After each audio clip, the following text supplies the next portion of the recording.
അതിൻ്റെ കോൺസെപ്റ്റ് വളരെ ഡ്രാസ്റ്റിക്കായിട്ട് മാറിപ്പോയ കാലഘട്ടത്തിലാണ് ജീവിക്കുന്നത്. ഇന്ന് അദ്ദേഹം ഒരു കേന്ദ്രീകൃതമായ വിദ്യാഭ്യാസത്തിന് സെൽഫാണ്.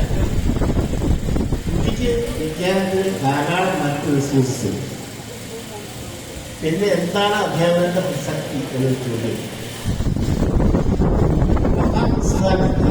ഒരു യാത്രയുണ്ട്. ആ യാത്രയിൽ യുധിഷ്ഠിരൻ, ഭീമൻ, അർജുനൻ, നകുലൻ, സഹദേവൻ, പിന്നെ പാഞ്ചാലി,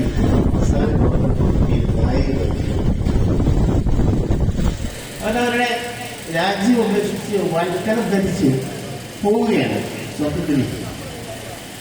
ഇതിലൂടെ സുഹൃത്തുക്കളാവാനുള്ള യുദ്ധത്തിന്റെ ഓട്ടം പോകുന്ന വഴി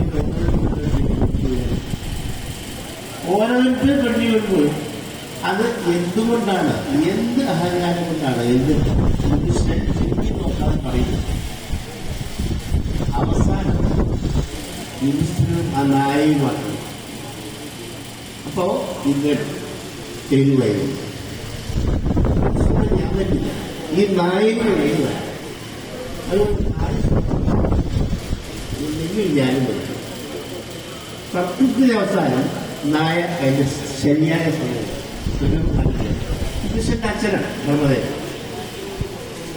ഈ ഫൈനൽ ഇവാലുവേഷൻ അർജുനൻ ഭരതന്റെയും ലോകത്തിൽ ഏറ്റവും കൊടുക്കുക ഏറ്റവും ശക്തൻ ജീവൻ അല്ലെങ്കിൽ ഉള്ള അഹങ്കാരത്തെക്കുറിച്ച് യുധിഷ്ഠിരൻ പറയുന്നത് പോലെ നമ്മുടെ ആയുസിന്റെ കണക്ക് പുസ്തകത്തിൽ സ്വന്തത്തിൽ നിന്ന് രണ്ടുപേര് സെയിന്റ് പീറ്റർ ചിത്രവിട്ടൻ അതാണ് ആ കണക്ക് പുസ്തകം നമ്മൾ ചോദ്യം.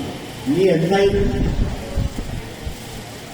ഇതിന്റെ ജോലിയോട് കുട്ടിപ്പത്ര കാണിച്ചിരുന്നു. നീ ചെയ്ത ജോലിയെ കുറിച്ച് എന്നും ആയിരുന്നു ആൾക്കാർ പറഞ്ഞിരുന്നു. ഈ ചോദ്യങ്ങൾ ചെയ്യാൻ അറിയാവുന്നതായി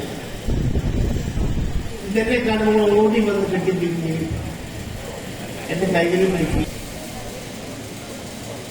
അപ്പോ എന്നെ കുറെ അധ്യാപകർ, മഹാന്മാരായ അധ്യാപകർ മഹാരാജ് തുടങ്ങുമ്പോൾ എം കുശിനായർ, M K Salu, M Thomas കാർവി, എം ലീലാവതി, അവരെ കുറിച്ച് മലയാളത്തിലെ മഹാന്മാർ വിശ്വനാരായണൻ നന്ദി, OMV കുറുമ്പി,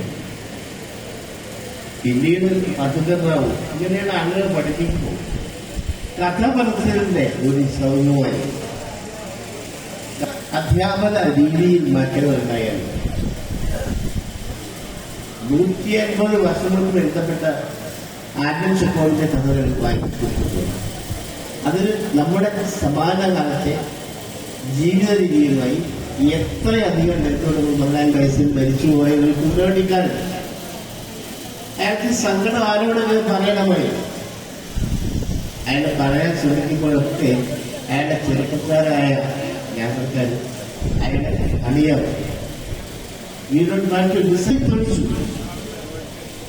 വൈകുന്നേരമായപ്പോ ഈ കഥ പറയാനാളില്ലാത്ത ഈ പാവം വിഷയം ഏകാന്തരായ വിഷയം അരികു കണ്ടുകൊണ്ടിരിക്കുകയാണ്. അപ്പോ അയാൾ പറയാണ്, once there was a man, a young man. അയാൾ മകന്റെ കഥ പറയും. അയാൾ കരഞ്ഞുകൊണ്ട് ഈ കഥ പറയുന്നു. ആ കുതിര കരയിൽ തത്തുന്നു. എന്നിട്ട് ആ കുതിര കരയുന്നു. ഇത് ഒരു സമരസപ്പെടലുണ്ട്. ഇമോഷണലായ ഇൻവോൾവ്മെന്റിന്റെ ഒരു ഉദാഹരണമായി അത് ഇപ്പോൾ കൊല്ലം വന്നില്ല.